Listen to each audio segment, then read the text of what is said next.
नमस्कार दोस्तों, कैसे हैं आप लोग गाइस। उम्मीद करती हूँ आप सब लोग बहुत अच्छे होंगे।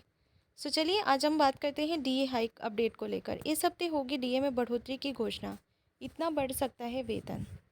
चलिए डिटेल पर बात करते हैं। इस साल की शुरुआत में केंद्र सरकार ने 16 जनवरी को केंद्रीय कर्मचारियों को खुशखबरी देते हुए नए वेतन आयोग के गठन को मंजूरी प्रदान की थी। इसके बाद केंद्रीय वित्त मंत्री निर्मला सीतारमन ने से सालाना बजट में केंद्रीय कर्मचारियों और मिडिल क्लास को राहत प्रदान करते हुए 12 लाख की सालाना आय को टैक्स फ्री कर दिया था।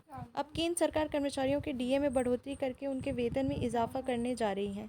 किन कारकों पर तय होता है डीए? केंद्र सरकार कर्मचारियों को महंगाई से निजात दिलाने के लिए मिलने वाले डीए और डीआर कई कारकों के आधार पर तय किया जाता है। महंगाई भत्ता और महंगाई राहत की गणना 12 महीनों के अखिल भारतीय उपभोक्ता मूल्य सूचकांक AICPI की औसत बढ़ोतरी के आधार पर की जाती है।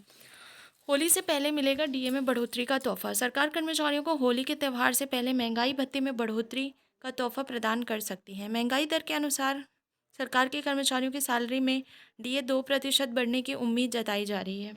हाल में केंद्रीय सरकारी कर्मचारियों को उनकी बेसिक सैलरी का 53% डीए मिल रहा है। 2% की बढ़ोतरी होने के बाद कर्मचारियों को मिलने वाला डीए 55% हो जाएगा। कैबिनेट की मीटिंग में होगा अंतिम फैसला। केंद्रीय कर्मचारियों के डीए में बढ़ोतरी पर अंतिम फैसला कैबिनेट की मीटिंग में लिया है। प्रधानमंत्री की अध्यक्षता में कैबिनेट की बैठक आयोजित की जाती है। इससे पहले अक्टूबर 2024 में सरकार के कर्मचारियों को 3% की डीए बढ़ोतरी मिली थी, जो 1 जुलाई 2024 से लागू मानी गई थी। उस बढ़ोतरी के साथ डीए 50% से बढ़कर 53% हो गया था। इसी तरह पेंशनर्स को भी महंगाई राहत में समान बढ़ोतरी मिली थी। 2% बढ़ोतरी पर सैलरी में होगा इतना इजाफा। केंद्रीय कर्मचारियों को मिलने वाले डीए में यदि केंद्र सरकार 2% की बढ़ोतरी करती है तो 18,000 रुपये के बेसिक सैलरी वाले एक कर्मचारी की सैलरी में 360 रुपये मासिक की बढ़ोतरी होगी। यदि डीए 3% बढ़ाया जाता है तो सैलरी में 540 रुपये की बढ़ोतरी हो सकती है। डीए प्रतिशत निकालने का फॉर्मूला।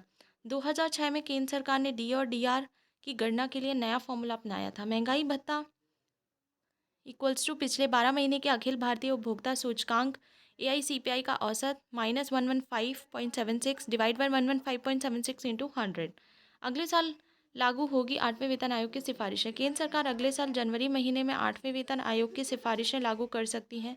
नए वेतन की सिफारिशें लागू होने पर कर्मचारियों को मिलने वाले वेतन और अन्य भत्तों में कई गुणा तक की बढ़ोतरी हो जाएगी। हाल में हमारे देश में 7वें वेतन आयोग की सिफारिशें लागू हुई हैं। 7वें वेतन आयोग की पीरियड इस साल समाप्त हो रहा है। हालांकि अभी तक नए वेतन आयोग की शर्तें और इसके सदस्यों की घोषणा सरकार ने नहीं की है। ये था कुछ इंपॉर्टेंट अपडेट इसको लेकर, एंड आई होप कि ये वीडियो आप लोगों के लिए काफ़ी इंपॉर्टेंट रहा होगा। और भी कोई अपडेट्स आएंगे डीए हाई को लेकर तो मैं डेफिनेटली अपने इस चैनल से आपको अपडेट करने वाली हूँ। उसके लिए आपको क्या करना है, चैनल को डेफिनेटली सब्सक्राइब कर लेना है। आज के लिए इतना ही, मिलते हैं अगली वीडियो में। जय हिंद, जय भारत।